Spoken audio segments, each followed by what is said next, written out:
quando iniziava a inchiostare le tavole di Fior di Pesco e Lupo Nero, e che è vivacissima ancora oggi, una selva di grandi eroi del fumetto comico italiano e non solo: Oscar e Tango, Altair e Johnson, Smalto e Johnny, Capitan Rogers, Nomo Ragno, Lupo Alberto, i racconti umoristici scritti da Bondi, tutti di notevole spessore e di grande attrattiva umoristica, e per aver messo la propria arte a servizio del mondo Disney, dandone un'interpretazione originale sia nella concezione grafica dei personaggi, sia nella scansione della pagina, tanto che molte delle storie più significative nei sommari sia del settimanale italiano Topolino che di altre testate disneyane europee portano la sua firma, a Giorgio Cavazzano.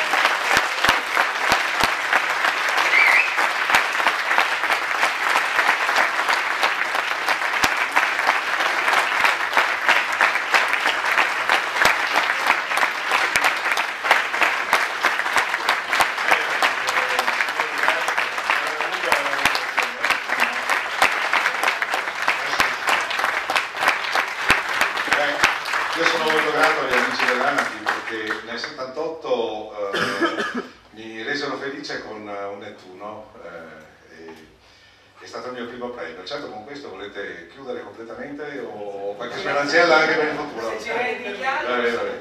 No, lo dico simpaticamente, grazie a tutti, grazie soprattutto a tutte le persone che mi hanno aiutato a realizzare quello che sono riuscito a realizzare. Parlo di sceneggiatori, di colleghi che mi permettono di avere un po' di tempo libero, mi riferisco a Alessandro Zemolin, un collaboratore che da sempre mi segue, ai miei editori che sono anche presenti in questa sala e che mi lasciano così libero di agire e di realizzare delle cose che insomma mi divertono ancora. Bene, che devo dire, io ho fatto così. Siete cacciatori?